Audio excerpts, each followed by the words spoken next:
ನಮಸ್ಕಾರ ವೀಕ್ಷಕರೇ, welcome back to my YouTube channel. ಇವತ್ತು ನಾನು ಚಿಲ್ಲಿ ಚಿಕನ್ ಮಾಡೋದು ಹೇಗೆ ಅಂತ ಹೇಳ್ಕೊಡ್ತಾ ಇದ್ದೀನಿ. ನೀವು ಯಾರಾದರೂ ಹೊಸದಾಗಿ ನನ್ನ ಚಾನಲ್ನ ನೋಡ್ತಾ ಇದ್ದರೆ ಪ್ಲೀಸ್ ಸಬ್ಸ್ಕ್ರೈಬ್ ಮಾಡ್ಕೊಳ್ಳಿ. ಹಾಗೆ ಪಕ್ಕದಲ್ಲಿರುವ ಬೆಲ್ಲೈಕನ್ನ ಕೂಡ ಪ್ರೆಸ್ ಮಾಡಿ. ನೀವು ಬೆಲ್ಲೈಕನ್ನ ಪ್ರೆಸ್ ಮಾಡೋದ್ರಿಂದ ನಾನು ನೆಕ್ಸ್ಟ್ ವೀಡಿಯೋಗಳು ಹಾಕಿದಾಗ ನಿಮಗೆ ನೋಟಿಫಿಕೇಷನ್ ಬರುತ್ತೆ. ಇವಾಗ ನಾನು ಚಿಲ್ಲಿ ಚಿಕನ್ ಮಾಡೋದಕ್ಕೆ 500 ಗ್ರಾಮ್ ಆಗುವಷ್ಟು ಬೋನ್ಲೆಸ್ ಚಿಕನನ್ನು ತಗೊಂಡಿದ್ದೀನಿ. ಇದನ್ನು ಚೆನ್ನಾಗಿ ವಾಶ್ ಮಾಡಿ ಇಟ್ಕೊಂಡಿದ್ದೀನಿ. ಇವಾಗ ಇದಕ್ಕೆ ನಾನು 1/4 ಚಮಚದಷ್ಟು ಅರಿಶಿಣದ ಪುಡಿ, ಅರ್ಧ ಚಮಚದಷ್ಟು ಚಿಲ್ಲಿ ಪೌಡರ್, 1/4 ಚಮಚದಷ್ಟು ಪೆಪ್ಪರ್ ಪೌಡರ್, 2 ಚಮಚದಷ್ಟು ಮೈದಾ ಹಿಟ್ಟು, 2 ಚಮಚದಷ್ಟು ಕಾರ್ನ್ಫ್ಲೋರ್, ರುಚಿಗೆ ತಕ್ಕಷ್ಟು ಉಪ್ಪು,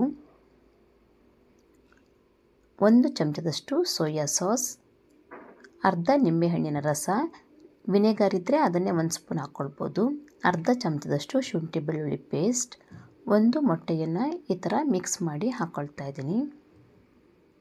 ಇದೆಲ್ಲವನ್ನು ಹಾಕಿದ ಮೇಲೆ ಇದನ್ನು ಚೆನ್ನಾಗಿ ಮಿಕ್ಸ್ ಮಾಡ್ಕೊಳ್ತಾ ಇದ್ದೀನಿ. ಈ ಥರ ಇದು ಚೆನ್ನಾಗಿ ಮಿಕ್ಸ್ ಆಗಿದ ಮೇಲೆ ಅರ್ಧ ಗಂಟೆ ಇದನ್ನು ಹಾಗೆ ಬಿಡ್ತಾ ಇದ್ದೀನಿ. ಟೈಮ್ ಇದೆ ಅಂದರೆ ಅರ್ಧ ಗಂಟೆ ಬಿಡ್ಬೋದು, ಇಲ್ಲಾಂದರೆ ಒಂದು 10 ನಿಮಿಷದ ಮೇಲೆ ಇದನ್ನು ಮಾಡ್ಬೋದು. ಇವಾಗ ಅರ್ಧ ಗಂಟೆಯ ನಂತರ ಇವಾಗ ಇದನ್ನು ಮಾಡ್ತಾ ಇದ್ದೀನಿ. ಗ್ಯಾಸ್ ಮೇಲೆ ಎಣ್ಣೆಯನ್ನು ಕಾಯೋದಕ್ಕೆ ಇಟ್ಕೊಂಡಿದ್ದೀನಿ. ಎಣ್ಣೆ ಬಿಸಿ ಆದಮೇಲೆ ಇದಕ್ಕೆ ಚಿಕನ್ ಪೀಸನ್ನು ಒಂದೊಂದಾಗಿ ಈ ಥರ ಹಾಕ್ಕೊಳ್ತಾ ಇದ್ದೀನಿ. ಈ ಥರ ಚಿಕನ್ ಪೀಸನ್ನು ಹಾಕ್ಕೊಂಡಿದ ಮೇಲೆ ಒಂದು 2ರಿಂದ 3 ಸೆಕೆಂಡ್ಗಳ ಕಾಲ ಇದನ್ನು ಬೇಯಿಸ್ಕೊಳ್ತಾ ಇದ್ದೀನಿ. ಇದು ಒಂದು ಸೈಡ್ ಈ ಥರ ಬೆಂದಿದ ಮೇಲೆ ಇದನ್ನು ತಿರ್ಸಿ ಹಾಕಿ ಇನ್ನೊಂದು ಸೈಡ್ ಕೂಡ ಇದನ್ನು ಬೇಯಿಸ್ಕೊಳ್ತಾ ಇದ್ದೀನಿ. ಗ್ಯಾಸನ್ನು ಮೀಡಿಯಮ್ ಫ್ಲೇಮ್ನಲ್ಲಿ ಇಟ್ಕೊಂಡು ಇದನ್ನು ಬೇಯಿಸ್ಕೊಂಡ್ರೆ ಸರಿಯಾಗುತ್ತೆ. ಯಾವ ಕಡೆ ಬೆಂದಿರೋ ಆ ಕಡೆ ಇದನ್ನು ತಿರ್ಸಿ ಹಾಕ್ಕೊಂಡು ಮತ್ತೆ ಇದನ್ನು ಬೇಯಿಸ್ತಾ ಇದ್ದೀನಿ. ಇದು ಬೆಂದು ಈ ಥರ ಗೋಲ್ಡನ್ ಕಲರ್ ಬಂದ ಮೇಲೆ ತೆಗೆದ್ರೆ ಸರಿಯಾಗುತ್ತೆ. ಚಿಕನ್ ಸಾಫ್ಟಾಗಿ ಬೆಂದಿರುತ್ತೆ. ಇದು ಇವಾಗ ಆಗಿದೆ. ಈ ಥರ ನಾನು ತೆಗಿತಾ ಇದ್ದೀನಿ. ಅದೇ ಥರ ಮತ್ತೆ ಉಳಿದ ಚಿಕನನ್ನು ಕೂಡ ಹಾಕ್ಕೊಂಡು ಬೇಯಿಸ್ಕೊಳ್ತಾ ಇದ್ದೀನಿ. ಚಿಕನ್ನಿನ ಬೇರೆ ರೆಸಿಪಿಗಳನ್ನು ಕೂಡ ನೀವು ನನ್ನ ಚಾನಲಲ್ಲಿ ನೋಡ್ಬೋದು. ಇದು ಈ ಥರ ಚೆನ್ನಾಗಿ ಬೆಂದಿದ ಮೇಲೆ ತೆಗೆದ್ರೆ ಚಿಕನ್ನು ಚೆನ್ನಾಗಿ ಬೆಂದಿರುತ್ತೆ. ಇದೇ ಥರ ಎಲ್ಲ ಚಿಕನನ್ನು ಫ್ರೈ ಮಾಡಿ ರೆಡಿ ಮಾಡಿ ಇಟ್ಕೊಳ್ತಾ ಇದ್ದೀನಿ.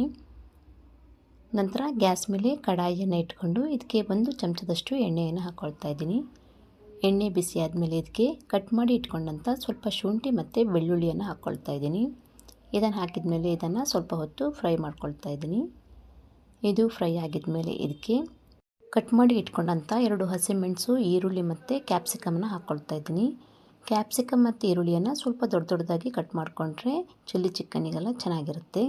ಇದನ್ನು ಕೂಡ ಸ್ವಲ್ಪ ಹೊತ್ತು ಫ್ರೈ ಮಾಡ್ಕೊಳ್ತಾ ಇದ್ದೀನಿ. ಇದು ಚೆನ್ನಾಗಿ ಫ್ರೈ ಆಗಿದ ಮೇಲೆ ಇದಕ್ಕೆ ಇವಾಗ ಸಾಸ್ಗಳನ್ನು ಆ್ಯಡ್ ಮಾಡ್ತಾ ಇದ್ದೀನಿ. ನಾನಿಲ್ಲಿ 1 ಚಮಚದಷ್ಟು ಸೋಯಾ ಸಾಸ್, 1 ಚಮಚದಷ್ಟು ಟೊಮೊಟೊ ಕೆಚಪ್, 1 ಚಮಚದಷ್ಟು ರೆಡ್ ಚಿಲ್ಲಿ ಸಾಸ್, 1 ಚಮಚದಷ್ಟು ಗ್ರೀನ್ ಚಿಲ್ಲಿ ಸಾಸ್, 1/4 ಚಮಚದಷ್ಟು ಉಪ್ಪನ್ನು ಹಾಕ್ಕೊಂಡು ಇದನ್ನು ಚೆನ್ನಾಗಿ ಮಿಕ್ಸ್ ಮಾಡ್ಕೊಳ್ತಾ ಇದ್ದೀನಿ. ಉಪ್ಪನ್ನು ನೋಡ್ಕೊಂಡು ಹಾಕ್ಕೊಳ್ಬೇಕು. ಆಲ್ರೆಡಿ ಚಿಕನ್ಗೆ ಉಪ್ಪನ್ನು ಹಾಕ್ಕೊಂಡಿರೋದ್ರಿಂದ ಸಾಸಲ್ಲಿ ಕೂಡ ಸ್ವಲ್ಪ ಉಪ್ಪಿನ ಅಂಶ ಇರೋದ್ರಿಂದ ಅದನ್ನು ನೋಡ್ಕೊಂಡು ಹಾಕ್ಕೊಳ್ಳಿ. ನಂತರ ಇದಕ್ಕೆ 1 ಸ್ಪೂನ್ ಆಗುವಷ್ಟು ಕಾರ್ನ್ಫ್ಲೋರ್ನ ಒಂದು ಬೌಲಲ್ಲಿ ಹಾಕ್ಕೊಂಡು ಅದಕ್ಕೆ ಸ್ವಲ್ಪ ನೀರನ್ನು ಸೇರಿಸ್ಕೊಂಡು ಅದನ್ನು ಚೆನ್ನಾಗಿ ಮಿಕ್ಸ್ ಮಾಡಿ ಅದನ್ನು ಕೂಡ ಇದಕ್ಕೆ ಹಾಕ್ಕೊಳ್ತಾ ಇದ್ದೀನಿ. ಅದನ್ನು ಹಾಕಿದ ಮೇಲೆ ಕೂಡ ಇದನ್ನು ಒಂದು 2ರಿಂದ 3 ಸೆಕೆಂಡ್ಗಳ ಕಾಲ ಮಿಕ್ಸ್ ಮಾಡ್ಕೊಳ್ತಾ ಇದ್ದೀನಿ.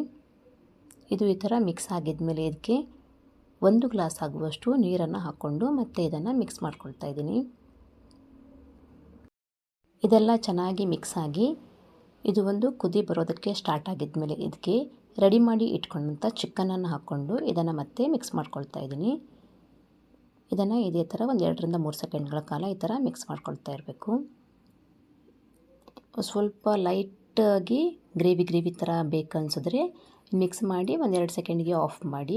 ಸ್ವಲ್ಪ ಡ್ರೈ ಬೇಕನ್ಸಿದ್ರೆ ಒಂದು 2ರಿಂದ 3 ಸೆಕೆಂಡ್ಗಳ ಕಾಲ ಇದನ್ನು ಫ್ರೈ ಮಾಡಿಕೊಂಡು ಅದು ಡ್ರೈ ಆಗಿದ ಮೇಲೆ ಗ್ಯಾಸನ್ನು ಆಫ್ ಮಾಡಿ ಇದನ್ನು ಸರ್ವ್ ಮಾಡ್ಬೋದು. ತುಂಬ ಖಾರವನ್ನು ಇಷ್ಟಪಡುವವರು ರೆಡ್ ಚಿಲ್ಲಿ ಸಾಸನ್ನು ಸ್ವಲ್ಪ ಜಾಸ್ತಿ ಹಾಕ್ಕೊಂಡ್ರೆ ಸರಿಯಾಗುತ್ತೆ. ಲಾಸ್ಟಲ್ಲಿ ಇದಕ್ಕೆ ಕಟ್ ಮಾಡಿ ಇಟ್ಕೊಂಡಂಥ ಕೊತ್ತಂಬರಿ ಸೊಪ್ಪನ್ನು ಹಾಕ್ಕೊಂಡು ಮತ್ತೆ ಮಿಕ್ಸ್ ಮಾಡ್ಕೊಳ್ತಾ ಇದ್ದೀನಿ. ಸ್ಪ್ರಿಂಗ್ ಆನಿಯನ್ ಸಿಕ್ಕಿದ್ರೆ ಅದನ್ನೇ ಯೂಸ್ ಮಾಡ್ಬೋದು. ಅದು ಸಿಕ್ಕಿಲ್ಲ ಅಂದರೆ ಕೊತ್ತಂಬರಿ ಸೊಪ್ಪನ್ನು ಕೂಡ ಯೂಸ್ ಮಾಡ್ಬೋದು. ಇದು ಈ ಥರ ಚೆನ್ನಾಗಿ ಮಿಕ್ಸ್ ಆಗಿದ ಮೇಲೆ ಗ್ಯಾಸನ್ನು ಆಫ್ ಮಾಡಿ ಇದನ್ನು ಬಿಸಿ ಬಿಸಿ ಇರುವಾಗಲೇ ಸರ್ವ್ ಮಾಡಬೇಕು. ಚಿಲ್ಲಿ ಚಿಕನನ್ನು ಸೈಡ್ ಡಿಶ್ ಆಗಿ ಕೂಡ ತಿನ್ಬೋದು, ಇಲ್ಲ ಸ್ಟಾರ್ಟರ್ಸ್ ಥರ ಕೂಡ ತಿನ್ಬೋದು. ತುಂಬಾ ಟೇಸ್ಟಿಯಾಗಿ ಚೆನ್ನಾಗಿರುತ್ತೆ. ನಾನು ಹೇಳ್ಕೊಟ್ಟಿರುವ ಚಿಲ್ಲಿ ಚಿಕನ್ ರೆಸಿಪಿ ನಿಮಗೆ ಇಷ್ಟ ಆದರೆ ಲೈಕ್ ಕೊಡೋದನ್ನು ಮರಿಬೇಡಿ. ನೀವು ಕೂಡ ಟ್ರೈ ಮಾಡಿ ಹೇಗೆ ಬಂದಿದೆ ಅಂತ ನನಗೆ ಕಮೆಂಟ್ ಮಾಡಿ ತಿಳಿಸಿ. ನನ್ನ ಚಾನಲ್ನ ಹೀಗೆ ನೋಡ್ತಾ ಇರಿ. ನನ್ನ ರೆಸಿಪಿಗಳನ್ನು ಫ್ಯಾಮಿಲಿ ಮತ್ತು ಫ್ರೆಂಡ್ಸ್ ಜೊತೆ ಕೂಡ ಶೇರ್ ಮಾಡಿ. Thank you for watching.